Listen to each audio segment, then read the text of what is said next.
दोस्तों मकर संक्रांति का त्योहार जो कि हर बार नए साल के पहले त्योहार के रूप में हम मनाते हैं, उस मकर संक्रांति के पर्व पर इस बार एक साथ कई सारे योग बन रहे हैं। इसलिए आपको कुछ चीजों का दान करना चाहिए ताकि ये पूरा 2025 पूरा साल आपका जीवन सुख समृद्धि से भरपूर रहेगा। आपके घर में ईश्वर की कृपा रहेगी, धन की बरकत बरसेगी। ऐसे में मकर संक्रांति पर आपको क्या दान करना चाहिए, सही तारीख क्या रहेगी और दान पुण्य करने का शुभ मुहूर्त कब रहेगा, किस समय दान देना चाहिए, सारी जानकारी आपको बताऊंगा। कई लोगों को इस बात को लेकर भी कंफ्यूजन बना हुआ है कि 14 या 15 जनवरी को मतलब इस बार मकर संक्रांति कब रहेगी, सही तारीख क्या रहेगी, स्नान दान धर्म वगैरह की, है ना। तो चलिए एक एक करके सारी इन्फॉर्मेशन देखते हैं। A to Z जानकारी आपको बताऊंगा, सो वीडियो को ध्यान से पूरा देखते रहिएगा। सबसे पहले तो ये बात का ध्यान रखिए दोस्तों, मकर संक्रांति के दिन कुछ ऐसे काम है जो आपको भूल कर भी नहीं करने हैं, वरना आपको पूरे साल भारी नुकसान उठाना पड़ सकता है। हमारे ज्योतिष शास्त्र ज्योतिष पुराणों के मुताबिक मकर संक्रांति के दिन क्या आपको नहीं करना चाहिए। पहली बात तो ये ध्यान रखें, मकर संक्रांति के दिन गलती से भी बिना स्नान किए भोजन ग्रहण ना करें। ऐसी मान्यता है दोस्तों, क्योंकि इस दिन सूर्य का राशि परिवर्तन होता है, इसलिए ऐसा करने से वह अनाज अशुद्ध और जहर के समान हो जाता है। और जैसा कि आप सबको पता ही है, मकर संक्रांति के दिन स्नान दान का विशेष महत्व होता है, लेकिन इस दिन भूल कर भी तेल का दान नहीं करना चाहिए, क्योंकि मकर संक्रांति के दिन तेलीय चीजों का दान करना अशुभ माना जाता है। ऐसी मान्यता कि ऐसा करने से घर में बीमारियां आ सकती हैं और नकारात्मकता आती है। इसके अलावा भी ध्यान रखें, मकर संक्रांति पर सफेद चावल और नुकीली वस्तुएं जैसे कि चाकू, कैंची, नेल कटर वगैरह इस तरह की चीजें दान करने से बचें। और अगर आप नॉनवेज वगैरह या तामसिक भोजन करते हैं, मांसाहार वगैरह का सेवन करते हैं, तो भी आपको मकर संक्रांति के दिन तामसिक भोजन या शराब का सेवन करने से बचना चाहिए। ऐसा करने से आपके जीवन में नकारात्मकता आने के साथ ही आपकी सेहत पर भी बुरा प्रभाव पड़ सकता है, अगर आप संक्रांति के दिन भी मांसाहार का सेवन करते हैं तो, समझ रहे हो। और एक सबसे महत्वपूर्ण बात तो ये है कि मकर संक्रांति के दिन अगर आपकी चौखट पर, आपके घर की दहलीज पर, घर के द्वार पर कोई ब्राह्मण या भिक्षु आए, कोई भी जरूरतमंद लोग आए, तो उन्हें बिना कुछ दान दिए वापस बिल्कुल न लौटाएं खाली हाथ, समझ रहे हो। चाहे जितनी आपकी श्रद्धा है, जितनी आपकी क्षमता है, उस अनुरूप में उन्हें दान करें। जो चीजें आप दान कर सकते हैं वो चीजें दान करें, लेकिन खाली हाथ बिल्कुल न लौटाएं। इसके अलावा एक और बात ध्यान रखें, किसी भी व्यक्ति का अपमान ना करें। मकर संक्रांति के दिन किसी से लड़ाई झगड़ा ना करें, किसी को गलत शब्द ना बोलें, क्योंकि ऐसा करने से भी व्यक्ति पाप का भागी बन सकता है। ठीक है, तो ये तो कुछ सामान्य बातें हो गई जो हम सबको पता होनी चाहिए, खास करके ज्योतिष शास्त्र के मुताबिक। चलिए अब देखते हैं दोस्तों, मकर संक्रांति के दिन हमें किन चीजों का दान करना चाहिए ताकि शुभ रहता है, और किन चीजों का दान करने से परहेज करना चाहिए। क्योंकि इस मौके पर सूर्य भगवान सूर्य देव मकर राशि में प्रवेश करते हैं, तो ये बहुत ही शुभ अवसर माना जाता है दोस्तों, विशेष रूप से दान, धार्मिक कार्य और पुण्य कार्य करने के लिए, समझ रहे हो। तो क्या क्या दान करना शुभ रहेगा मकर संक्रांति पर, सबसे पहले ये देख लेते हैं, तिल और गुड़ का दान। वैसे तो मकर संक्रांति पर हम सबके घरों में तिल वगैरह के लड्डू बनाते ही हैं, तो तिल को शुद्धि और गुड़ को मिठास का प्रतीक माना गया है, और गुड़ तिल जो है स्वास्थ्य के लिए भी लाभदायक है और सकारात्मक ऊर्जा का भी प्रसार करते हैं, तो इसीलिए आपको ये चीजें दान करनी चाहिए। इसके अलावा आप अनाज और खिचड़ी का दान भी कर सकते हैं, दाल, चावल, गेहूं, बाजरा वगैरह से बनी हुई खिचड़ी,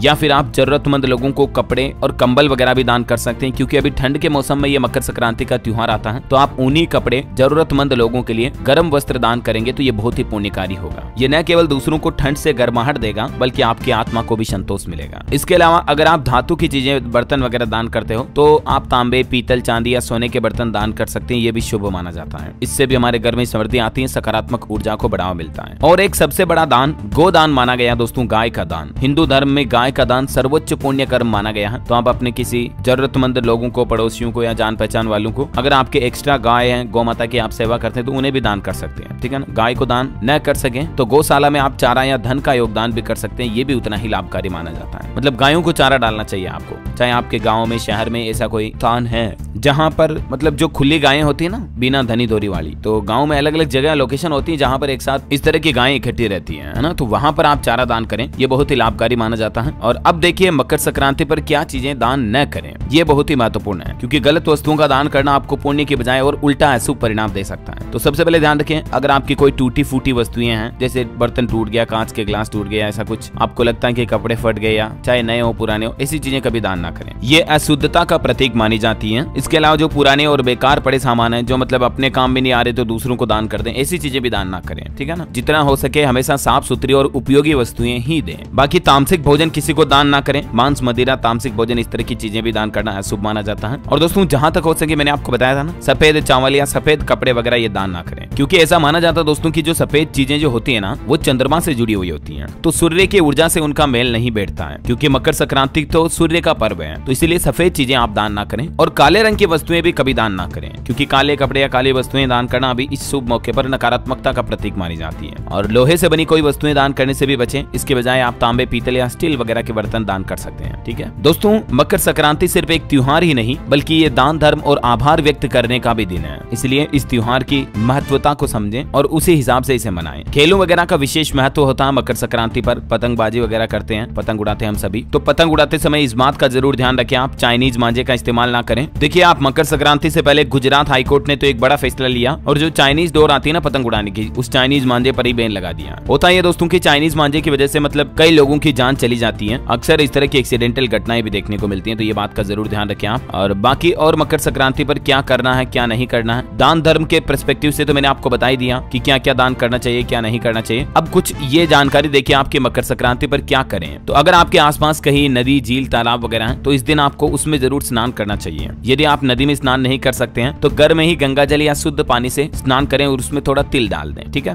दूसरा, सूर्य देव को अर्घ्य देने से पहले जल में लाल फूल और तिल डालें और फिर सूर्य देव को जल जरूर चढ़ाएं, इससे हमें सूर्य देव की कृपा प्राप्त होती है। तीसरा, मकर संक्रांति पर तिल और गुड़ का सेवन और दान करने से विशेष पुण्य मिलता है, ये मैंने आपको बताया। बाकी आप सूर्य देव को खिचड़ी और तिल गुड़ का प्रसाद भी अर्पित करें, ये भी बहुत शुभ माना जाता है। और मकर संक्रांति के दिन सूर्य देव को नमन करते हुए इस मंत्र का जाप जरूर करें, ओम सूर्याय नमः। या फिर एक और मंत्र है,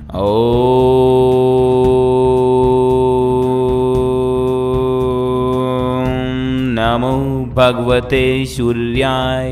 इन दोनों में से किसी भी एक मंत्र का जाप अवश्य करें, है ना। और बाकी दोस्तों मकर संक्रांति के दिन गरीबों को भोजन, कपड़े, दान, धर्म, पुण्य वगैरह अवश्य करने चाहिए। ठीक है ना। ये बातें तो ये हो गई। अब समझिए मकर संक्रांति के दिन क्या ना करें। ये इन कामों की भी पूरी लिस्ट में आपको स्क्रीन पर बता देता हूँ। बिना स्नान किए भोजन ग्रहण न करें, ये चीजें दान नहीं करनी चाहिए। तामसिक भोजन वगैरह का सेवन ना करें, और ये जानकारी भी सभी मैंने आपको बता दी। चलिए अब देखते हैं डेट यानी तारीख क्या रहेगी और दान धर्म का शुभ मुहूर्त क्या रहेगा। बाकी सब तो मैंने आपको बता दिया, क्या दान करना क्या नहीं करना, क्या करना क्या नहीं करना, लेकिन दान धर्म कब करना है और क्या इस बार मकर संक्रांति 14 या 15 को कब मनाई जाएगी। तो दोस्तों ज्योतिष शास्त्र के मुताबिक जब सूर्य देव धनु राशि से निकलकर मकर राशि में प्रवेश करते हैं तो उसी दिन मकर संक्रांति का पर्व मनाया जाता है, राइट। और कई साल में ये मकर संक्रांति का पर्व मतलब या तो 14 को होता है या 15 को होता है, इसलिए इस बार भी कंफ्यूजन है। लेकिन आपको बता दूं इस बार 15 नहीं बल्कि 14 जनवरी को ही मकर संक्रांति का पर्व मनाया जा रहा है। वेदांग ज्योतिष के मुताबिक मकर संक्रांति का पुण्य काल मनाने के लिए 2 प्रावधान है, क्योंकि सूर्योदय से ही दिन बदलता है और उसके बाद सूर्य के राशि परिवर्तन के साथ ही मकर संक्रांति का पर्व भी शुरू हो जाता है ना। तो दोस्तों ये ध्यान रखें, इस बार 14 जनवरी को सूर्य करेंगे मकर राशि में प्रवेश। ऐसे में मकर संक्रांति का ये राशि परिवर्तन आपकी राशि पर क्या प्रभाव डालेगा, मकर संक्रांति से ही किन राशियों की किस्मत चमकेगी, किन राशियों को रहना होगा सावधान, इस बारे में भी अलग से जानकारी वाला वीडियो मैं आपको DLS न्यूज चैनल पर बता दूंगा दोस्तों। तो बिल्कुल आप मेरे साथ जुड़े रहिएगा, चैनल को सब्सक्राइब करके बेल आइकन जरूर दबा देना और बाकी इस वीडियो को लाइक और शेयर जरूर कर देना, ठीक है। और बाकी मकर संक्रांति पर जो दान पुण्य का शुभ मुहूर्त रहेगा ये आप देख सकते हैं 14 जनवरी को कल सुबह 8:55 पर सूर्यदेव धनु राशि से निकलकर मकर राशि में प्रवेश करेंगे, यानी इसी समय से मकर संक्रांति के पर्व की शुरुआत हो जाएगी लगभग सुबह 9 बजे, ठीक है। ऐसे में अगर आप दान धर्म करते हो दोस्तों तो सुबह 7:15 बजे से लेकर दोपहर 1:30 बजे तक का जो समय रहेगा दान पुण्य के लिए सबसे उत्तम समय रहेगा। या एक और समय ब्रह्म मुहूर्त में भी आप दान धर्म कर सकते हैं, ये बहुत जल्दी हो जाएगा, सुबह 5:27 से लेकर 6:21 तक, ये भी दान पुण्य के लिए शुभ समय रहेगा। बाकी चौगड़िया के मुताबिक भी अमृत चौगड़िया रहेगा सुबह 7:55 से 9:29 तक, इस दरमियान भी आप दान पुण्य कर सकते हैं। कुल मिलाकर दोस्तों 7:15 से लेकर दिन में दोपहर 1:30 बजे तक का समय अच्छा रहेगा, ठीक है ना। तो आपको जो भी दान पुण्य धर्म करना है, चाहे गायों को चारा डालना, चाहे महिलाओं को कुछ वस्तुएं बांटनी है, जो भी करना है इस टाइम तक आप कर लें तो शुभ रहेगा। ओके,